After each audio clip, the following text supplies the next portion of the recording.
Assalamualaikum warahmatullahi wabarakatuh. Bismillahirrahmanirrahim. Alhamdulillahirabbil alamin.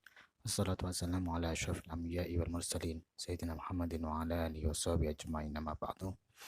Alhamdulillah kita bisa berjumpa lagi dalam keadaan sehat walafiat. Semoga Allah Subhanahu wa taala memberikan kita semua ilmu yang manfaat dan barokah. Pada kesempatan kali ini kita akan bahas tentang domir, isim domir. Apa itu domir? Disebutkan domir adalah kata ganti untuk mutakalim atau orang pertama.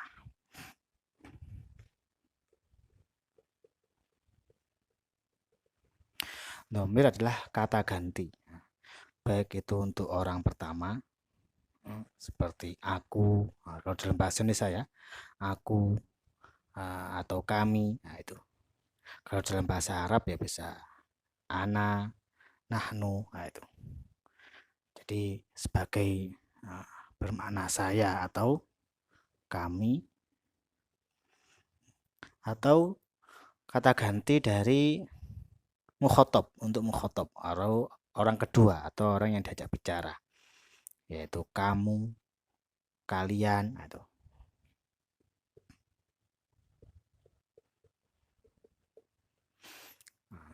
Atau juga kata ganti untuk ghaib, orang ketiga, yaitu dia atau mereka.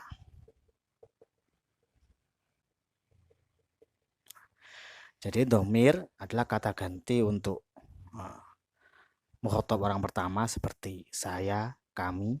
Kalau dalam bahasa Arab bisa ana, nahnu, gitu. Karena nanti dalam bahasa Arab domir itu bermacam-macam, berbeda-beda lah. Nah, itu. Contoh kalau saya itu kan ana. Ana artinya saya. Tapi nanti kalau penyebutannya beda seperti pulpenku, maka nanti pemakaiannya adalah kolami. Kolami, bukan kolamu ana, bukan. Nah, tapi kolami. Nah, ini yang betul. Nah, kolamu ana ini yang keliru. Nah, jadi dalam bahasa Arab nanti domir itu bentuknya bermacam-macam. Beda dengan bahasa Indonesia. Bahasa Indonesia itu ya saya. Nah, baik itu sebagai pelaku, contoh saya minum, atau nanti dia juga sebagai objek, atau sebagai maf'ul dalam bahasa nahwunya tetap saya. Kalau dalam bahasa Indonesia dia memukul saya, tetap saya. Tapi nanti kalau dalam bahasa Arab domir itu berbeda. Contoh, saya menjadi ana, gitu. Memukulnya, memukul ana dorobtuhu. Gini. Jadi ana ini artinya saya, namanya domir, sebagai kata ganti dari mutakalim yang artinya saya. Dorobtu, saya memukul, ini juga namanya domir. Tu domir, kemudian hu ini juga domir. Jadi ana walaupun bermakna ana saya, kemudian dorobtu ini artinya saya memukul, sama-sama arti saya tapi beda. Kalau ini bentuknya ana, kalau ini bentuknya dorobtu. Nah, gitu. Oleh karena itu nanti domir banyak macam-macamnya. Intinya domir itu adalah kata ganti dari orang pertama, kata ganti dari orang kedua, kata ganti dari orang ketiga atau gaib. Kemudian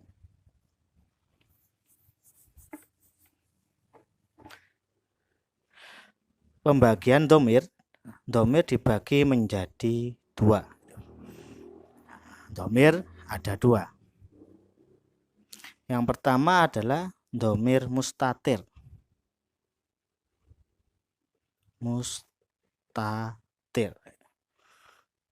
Apa domir mustatir itu? Domir mustatir adalah domir yang bentuknya tidak tampak, domir yang tidak terlihat. karena memang tidak ada bentuknya. Nah, dhamir mustatir ini, bahasa mustatir tersimpan. Nah, itu tersimpan. Tersimpan berarti tidak ada bentuknya, tidak terlihat, itu tidak tampak. Nah, dhamir mustatir ini ada dua.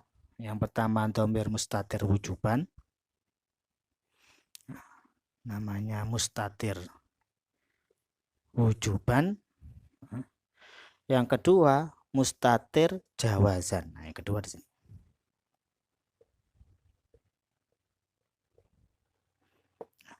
Jadi mustatir itu dhamir yang tidak tampak, bentuknya tidak ada.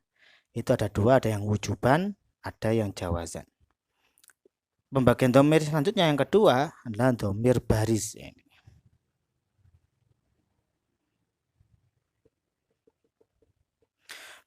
Baris itu tampak. Baris disebutkan ini adalah dhamir yang bentuknya tampak. Baris adalah dhamir yang kelihatan. Nah, dhamirnya itu kelihatan. Dan dhamir baris ini juga ada dua. Yang pertama itu adalah muttasil. Yang kedua adalah munfasil.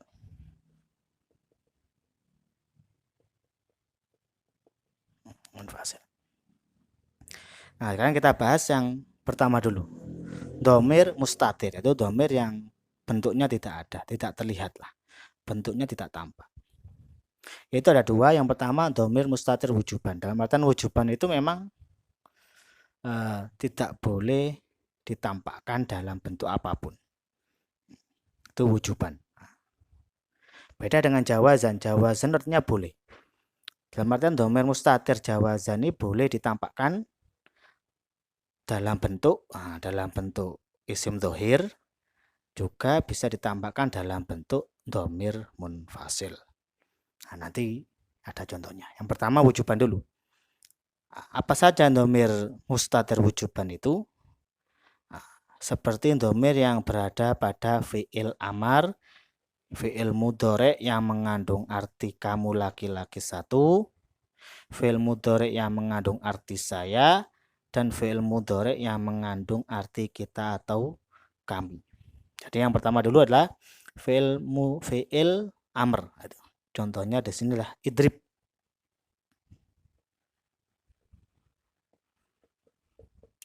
Idrib ini artinya pukulah itu. Jadi idrib ini pukulah, ini fi'il. Setiap fi'il kan pasti ada pelaku. Pelakunya siapa? Kamu. Nah, itu. Jadi dalam idrib ini idrib pukulah. Siapa? Ya kamu yang mukul. Idrib pukulah. Siapa pelakunya? Lah pelakunya itu dhamir. Nah, dhamirnya kamu. Nah, itu. Tapi dhamirnya nggak tampak memang, nggak kelihatan. Nah, itu. Yang pertama idrib artinya pukulah itu. Yang mana pukulnya pelaku dari yang disuruh pukul adalah kamu dan memang tidak tampak dan memang harus disimpan, tidak boleh ditampakkan, tidak boleh diganti dengan dhamir munfasil, tidak boleh diganti dengan isim dhohir, kan kita nggak boleh. Contoh, yang suruh kita mukul itu adalah Zaid masalah. Kemudian kita pukullah Zaid, itu kan nanti rancu malian. Idrib Zaidun, itu keliru. Dalam bahasa Indonesia pun rancu. Dalam bahasa Indonesia kalau kita menyuruh Zaid masalah, menyuruh Zaid untuk mukul orang, Zaid pukullah dia itu. Kata pukullah itu kan nggak mungkin kita menyebut kata Zaid lagi. Itu. Pukullah Zaid dia, nggak mungkin kan? Ya Zaid, nanti ya Zaid nanti dalam arti munada kan gitu. Dalam artian panggilan saja. Jadi dalam bahasa Arab idrib Zaidun nggak bisa ini. Pukullah Zaid. Yang dalam artian yang disuruh mukul adalah Zaid, ya, nggak bisa seperti ini. Nggak bisa ditampakkan. Nggak bisa di dalam artian nggak bisa diganti menjadi isim dhohir. Atau tidak juga bisa diganti menjadi dhamir munfasil. Nggak bisa. Dalam artian idrib anta itu.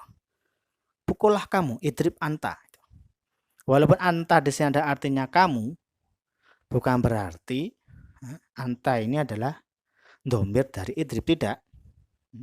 Anta di sini adalah sebagai taukid saja, sebagai takkid untuk mengokohkan saja. Buktinya apa? Buktinya seandainya anta ini dihapus, tetap kalimatnya kalimat sempurna, idrib, pukullah. Nah, jadi dalam artian idrib ini di sini ada domir sebagai pelaku fa'il, yang mana fa'ilnya itu adalah kamu. Nah, itu. Jadi tapi nggak ada di sini. Tidak kelihatan, domirnya kelihatan. Seandainya dikira-kirakan, ya takdiruhu, seandainya dikira-kirakan anta. Seandainya dikira-kirakan itu domirnya anta. Bukan berarti domirnya di sini anta, tidak, karena memang domirnya itu tersimpan wujuban, tidak kelihatan domirnya. Jadi domir mustatir wujuban, domir yang memang harus tersimpan, tidak boleh ditampakkan, tidak boleh diganti dengan isim dhohir, tidak boleh diganti dengan domir munfasil. Yang pertama adalah domir yang berada pada fi'il amr. Selanjutnya, domir yang berada pada fi'il mudhari' yang mengandung arti kamu laki-laki satu, yaitu tadribu. Tadribu itu artinya sudah kamu memukul. Kalau yang lain, tashrobu, kamu minum. Targudu, kamu tidur. Tadhabu, kamu pergi. Nah, itu. Jadi dalam lafadz tadribu, dalam lafadz tadribu ini ada domir, yang mana domirnya itu kedudukannya menjadi pelaku atau fa'il. Nah, tapi domirnya di sini tidak tampak. Tidak tampak. Oleh karena disebut domir mustatir wujuban. Disebut wujuban wajib tersimpan karena memang tidak bisa digantikan dengan yang lainnya. Tidak bisa digantikan isim dhohir, tidak bisa digantikan domir munfasil, dan seperti itu. Gak bisa kita bilang tadribu kamu, contohnya kamu itu namanya Zaid. Gak bisa kita bilang kamu pergi Zaid, kan itu keliru juga dalam bahasa Indonesia. Kamu pergi Zaid, kan gitu. Dalam bahasa Arab juga keliru, gak bisa kita bilang tadribu Zaid, gak bisa. Atau diganti dengan domir munfasil, domir yang terpisah. Tadribu, karena tadribu artinya kamu, ditambah anta. Tadribu anta. Nah, ini anta di sini kedudukannya bukan menjadi fa'il, tapi kedudukannya di sini adalah sebagai takkid saja, mengokohkan saja. Nah, mengokohkan dari domir yang ada di tadribu. Buktinya sama, seandainya dihapus, antanya dihapus, maka kalamnya tetap sempurna. Tadribu artinya kamu memukul. Intinya dalam lafadz tadribu ini yang artinya kamu memukul tersimpan domir, yang mana domir itu sebagai fa'il pelaku, yang mana domir itu tersimpan tidak terlihat, mustatir dan wujuban, tidak boleh diganti dengan isim dhohir, tidak boleh diganti dengan domir munfasil. Yang kemudian yang selanjutnya adalah fi'il mudhari' yang mengandung arti saya, itu adribu. Artinya saya memukul. Ini juga sama. Adribu ini, di dalam adribu ini ada domir, yang mana domir itu kedudukannya menjadi pelaku atau fa'il, yang artinya saya, tapi tidak tampak. Domirnya mana? Tidak tampak di sini. Artinya adalah saya memukul. Kemudian selanjutnya fi'il mudhari' yang mengandung arti kita atau kami, yaitu nadribu. Nadribu artinya kami memukul.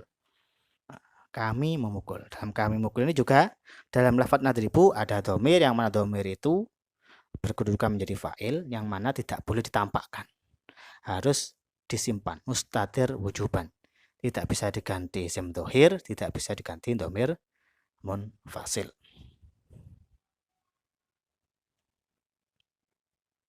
Nah, jadi domir mustatir cuma ini aja, domir mustatir wujuban ya. Domir mustatir wujuban cuma 4 ini aja. Yang pertama itu domir yang berada pada fi'il amr 1, idrib. Yang kedua pada fi'il mudhari' yang berarti kamu 1, tadribu.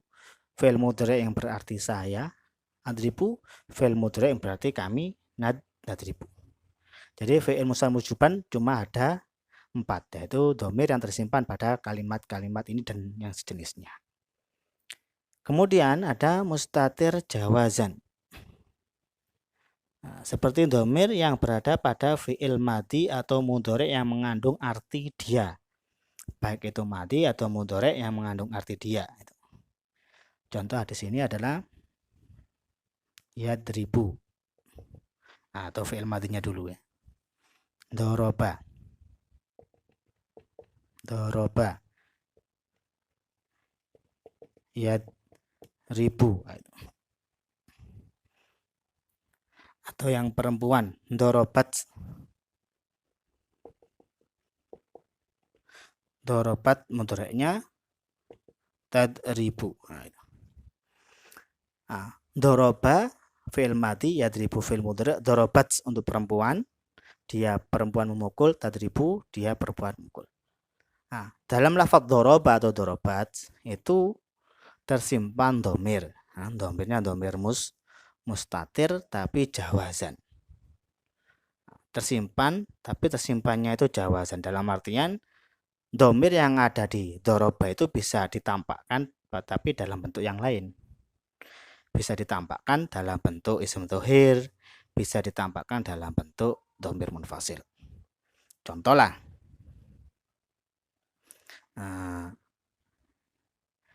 Contoh yang lain, contohnya yashrobu atau syariba pakai fi'il madi. Syariba al-ma'a. Syariba al-ma'a, dia minum air. Kata-kata dia minum air kan berarti menunjuk pada satu orang tertentu kan. Lah kata dia itu bisa dimunculkan menjadi isim dhohir. Jadi domir yang ada di syariba yang bermakna dia itu bisa dimunculkan dalam bentuk isim dhohir. Contoh lah, yang dimaksud dia itu adalah Zaid. Nah, yang dimaksud dia adalah Zaid, maka kita bisa mengatakan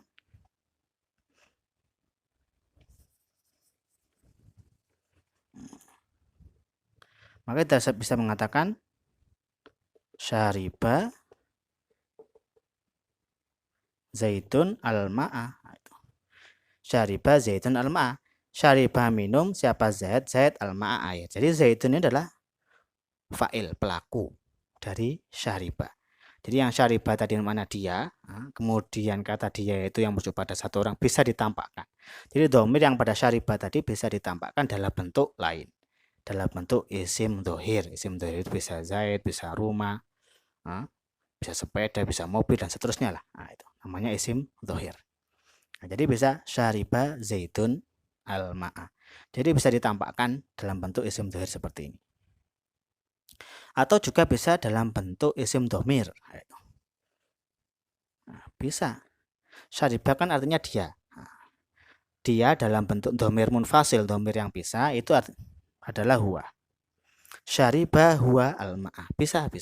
Jadi huwa di sini kedudukannya adalah menjadi fa'il atau pelaku. Nah, jadi intinya domir ada dua, ada mustatir ada wujuban. Mustatir tersimpan, wujuban itu wajib, maksudnya wajib adalah tidak bisa ditampakkan, tidak bisa digantikan dengan isim dhohir, tidak bisa digantikan isim domir. Kemudian jawazan, maksudnya jawazan mustatir tersimpan, jawazan boleh, maksudnya boleh itu adalah bisa ditampakkan dengan diganti isim dhohir dan diganti dengan isim domir atau domir munfasil seperti syariba zaitun tadi, syariba zaitun al-ma'a, ini diganti dengan isim dhohir. Kalau diganti isim domir, syariba huwa al-ma'a. Kemudian pembagian selanjutnya adalah domir baris. Domir baris adalah domir yang bentuknya tampak. Kalau di sini tadi tidak tampak, tidak kelihatan. Kalau domir baris ini tampak, bisa kelihatan karena memang punya bentuk. Domir baris dibagi menjadi dua, yaitu domir muttasil dan munfasil. Coba hapus dulu ya.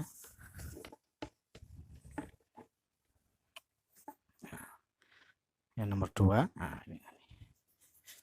Yang pertama tadi mustatir, nah, baik itu mustatir wujuban atau jawazan. Yang kedua adalah baris. Baris itu tampak karena memang domirnya itu kelihatan. Nah, domir barisnya ada dua, ada yang mutasil. Mutasil itu sambung.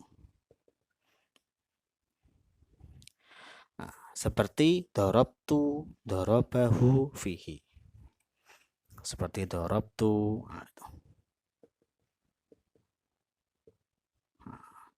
Kemudian dorobahu, kemudian fihi. Jadi tu, hu, nah ini adalah bentuk domir baris yang mutasil. Baris itu tampak, tu, hu, hi, kemudian mutasil itu sambung karena memang langsung sambung kepada amilnya. Itu langsung sambung kepada dorob, sambung kepada fi. Jadi domir mutasil itu domir baris atau domir yang tampak, mutasil karena memang sambung kepada amilnya. Baik amilnya itu berupa fiil atau berupa huruf jar. Nah, itu. Banyak nanti. Pokoknya selain tadi ya, selain mustatir wujuban jawazan, nah, selain tadi itu domirnya domir baris. Nah, itu. Jadi yang dihafalkan cuma mustatir saja. Selain mustatir pasti domirnya baris. Nah, itu. Kalau baris tinggal dihitung apa itu mutasil. Kalau dia itu memang domirnya itu domir bersambung dengan amilnya seperti ini, namanya mutasil. Nah, yang kedua adalah domir munfasil. Munfasil itu pisah. Nah, contohnya huwa. Nah, itu. Nah, kemudian iyahu. Nah, itu. Huwa, huma, hum, nanti ada tasrifannya sendiri. Iyahu, iyahuma, iyahum, nah, itu juga ada tasrifannya sendiri nanti ke bawah. Nah, ini domir munfasil, baris tampak karena memang kelihatan.